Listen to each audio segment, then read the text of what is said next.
দেখুন না মা, আমরা সকাল থেকে খেটে খেটে মরে যাচ্ছি, আর আপনার ছোট বৌমা এখানে বসে আছে। কি রে ছোট বউ, কি হয়েছে? এখানে বসে আছিস কেন? বেলা কত হয়েছে দেখেছিস? রান্না করতে যাবে কে? মা, আমার যে পায়ে অনেক ব্যথা করছে, বারান্দায় উঠতে গিয়ে হোঁচট খেয়ে আমার পা মচকে গেছে। এই সব বাহানা করা ছেড়ে দিয়ে চুপচাপ রান্নাঘরে গিয়ে রান্না কর যা। মা, আমি বাহানা কেন করব? সত্যি সত্যি আমার পায়ে অনেক আঘাত লেগেছে। বিশ্বাস করেন মা, আমার পায়ে অনেক যন্ত্রণা করছে। তুই মাকে বোকা ভেবেছিস নাকি? তুই যতটা বোকা মাকে ভাবিস, মা কিন্তু ততটাও বোকা নয়। মা ঠিক বোঝে যে তুই কি জন্য এই নাটক করছিস। কি বলেন মা, আমি ঠিক বলিনি? হ্যাঁ হ্যাঁ, তা আবার বুঝি না নাকি? যাতে কাজে ফাঁকি দিতে পারে তাই এসব বাহানা বানাচ্ছে। বাহানা বানিয়ে কোনো লাভ নেই। রান্নাঘরে গিয়ে চুপচাপ রান্না করতে শুরু করো। আচ্ছা ঠিক আছে মা, আমি যাচ্ছি। দেখুন না মা, কি করে ও খুঁড়িয়ে খুঁড়িয়ে হাঁটছে। ঢং দেখে আর বাঁচি না। সে ও যা করার করুক, আমাদের অত শত দেখার সময় নেই। চল, ঘরে গিয়ে আমার চুলে একটু তেল দিয়ে দিবি। হ্যাঁ মা, চলুন, আপনার চুল অনেক আঠা আঠা হয়ে গেছে। হ্যাঁ চল, আমিও তোর মাথায় তেল দিয়ে দেব। বসুন মা, আমি আপনার মাথায় তেল দিয়ে দিচ্ছি। জানেন মা, আপনি আগের বছর আমাকে একজোড়া হাতের বালা দেখিয়েছিলেন না? বালাটা না আমার ভীষণ পছন্দ হয়েছে। আমি ভাবছি আপনার ছেলেকে বলে একদম ওরকম একজোড়া বালা গড়িয়ে নেব। না, তার কোনো দরকার নেই। বালা তো রয়েইছে একজোড়া। আমার ওই বালা জোড়া তুই নিয়ে নিস, কেমন? কিন্তু মা, আমি কি করে আপনার ওই বালা নিতে পারি? আমি তো আর একা আপনার বৌমা নই, আপনার তো আরও একটা বৌমা আছে। এমন কোনো কথা নাই যে বালাটা দুইজনকেই দিতে হবে। আমার যাকে খুশি আমি তাকে দিতে পারি।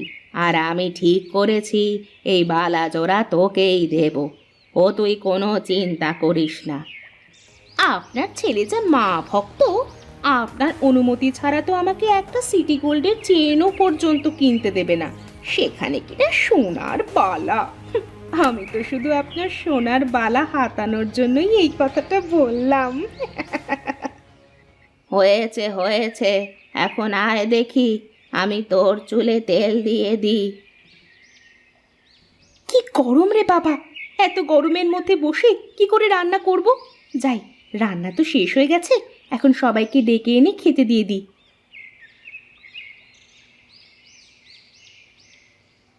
আমার রান্না হয়ে গেছে, আপনারা এসে খেয়ে নেন। কি রে, দেখতে দেখতে তোর পায়ের ব্যথা ভালো হয়ে গেল? হ্যাঁ মা, নুন গরম করে পায়ে ভাপ লাগিয়েছি, এখন ব্যথা একটু কমে গেছে। হ্যাঁ, তুই গিয়ে বার, আমি আসছি। আচ্ছা ঠিক আছে মা, তাই যাচ্ছি আমি।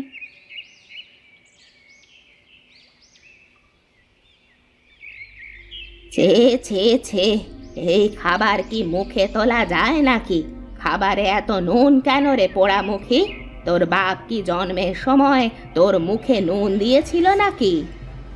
তা নয় তো আবার কি, গরিবের বংশে নুন ছাড়া মধু কোথায় পাবে?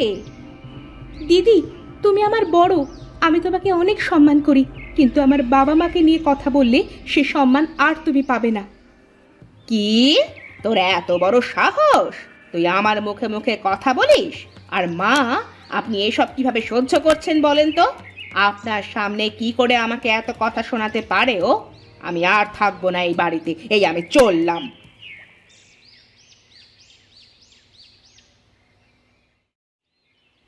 জেদ করিস না তুই মা, কোথায় চলে যাবি তুই? আমি এই বাড়িতে থাকতে পারি, তবে আমি এই বাড়িতে আপনার ছোট বউয়ের সাথে থাকতে পারবো না। হয় বাড়িতে আমি থাকবো, না হলে আপনার ছোট বউ থাকবে। বেশ, আমি মিনতিকে বাড়ি থেকে বের করে দিচ্ছি। ওর সাহস কোথা থেকে আসে যে তোকে এত কথা শোনায়? ঠিক আছে, আমি বসলাম এখানে। আপনি গিয়ে আগে ওকে বাড়ি থেকে বের করে দিন, তারপরে অন্য কথা হবে।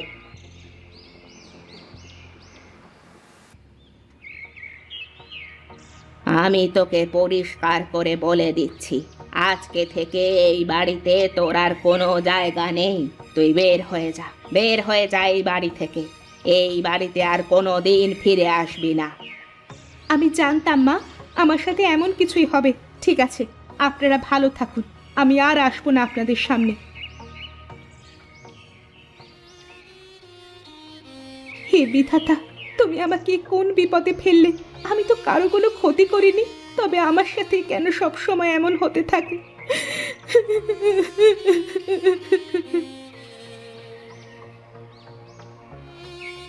কে তুই মেয়ে? এখানে বসে কাঁদছিস কেন? কি হয়েছে তোর? আমার অনেক দুঃখ গো বুড়িমা।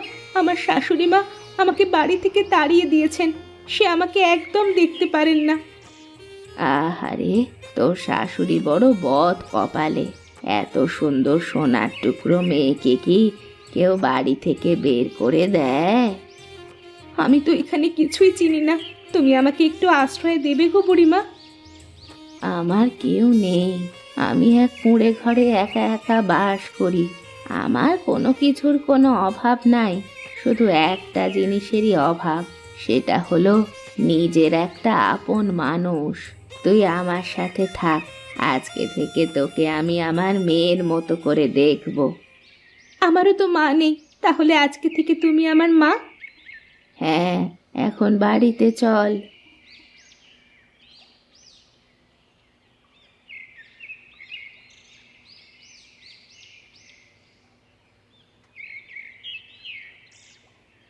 আরে মা, ভাবি, কেমন আছো তোমরা?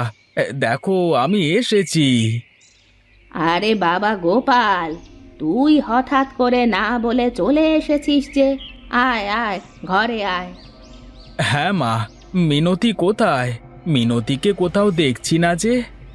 সে অনেক কথা বাবা, তুই আমার সাথে ঘরে চল, আমি তোকে সব কিছু বলছি। কি হয়েছে তোমরা আমাকে বলবে? এমন করছো কেন তোমরা? কোথায় গেছে মিনতি? আচ্ছা, শুনতে চাইছিস যখন, তখন শোন সব কথা। কোনো কিছু তো আর লুকিয়ে রাখা যায় না। হ্যাঁ বলো, কি হয়েছে?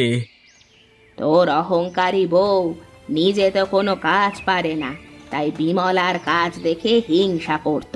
আর একদিনও বিমলার খাবারে বিষ মিশিয়ে বিমলাকে মারতে চেয়েছিল, তাই আমি ওকে বাড়ি থেকে বের করে দিয়েছি। না না না, মিনতি কিছুতেই এমন কাজ করতে পারে না। কোথায় গেছে মিনতি, তোমরা বলো আমাকে। বাবা, তুই শান্ত হয়ে বস, আমি তোর মা, আমি কেন তোকে মিথ্যা কথা বলতে যাব বল? তাহলে তাহলে তোমরা আমাকে জানাওনি কেন এই কথা? তুমি শহরে চাকরি করো বলে শুধু শুধু চিন্তা করবে, তাই বলতে দেয়নি আমায়।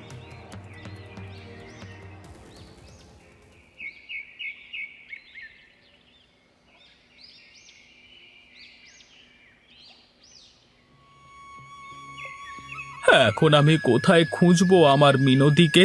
কোথায় পাবো আমার মিনতিকে আমি? ওহ, রোদের মধ্যে মিনতিকে খুঁজতে খুঁজতে আমি কোথায় চলে আসলাম?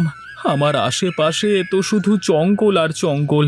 এদিকে তেষ্টায় আমার বুক ফেটে যাচ্ছে। পানি, পানি কোথায় পাবো আমি? আরে, ওই তো দূরে একটা বাড়ি দেখছি। যাই যাই, দেখি একটু পানি পাই কিনা।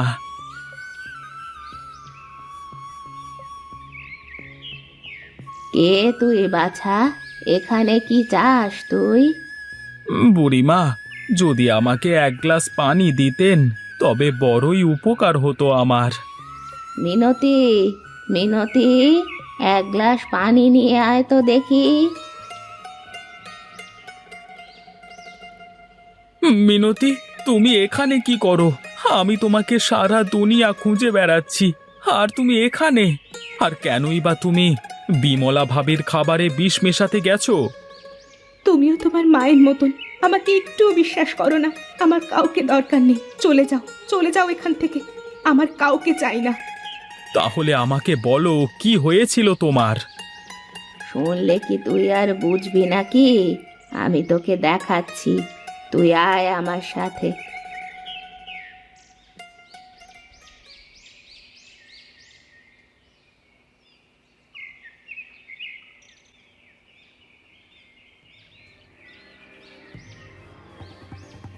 বুড়িমা, আপনি আয়নার ভেতরে যে ঘটনাগুলো দেখালেন সেগুলো কি সত্যি?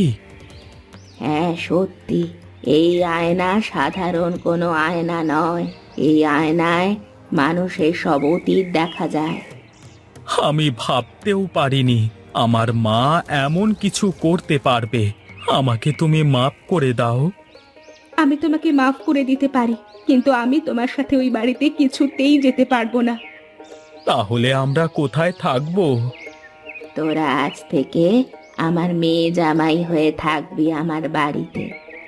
তোর মা যে পাপ করেছে, তুই তার থেকে দূরে থেকে তাকে সেই পাপ কাজে সাজা দিবি। আচ্ছা ঠিক আছে বুড়িমা, তাই হবে। আমি আপনার সাথেই থাকবো। কিন্তু আমার যে একটা কথা রাখতে হবে তোকে এইখানে থাকতে হলে। কি কথা মা? না থাক, আমি বলার আগেই বুঝতে পেরে গেছি যে তুই আমার কথা রাখবি, তাই আর বললাম না। আচ্ছা ঠিক আছে মা।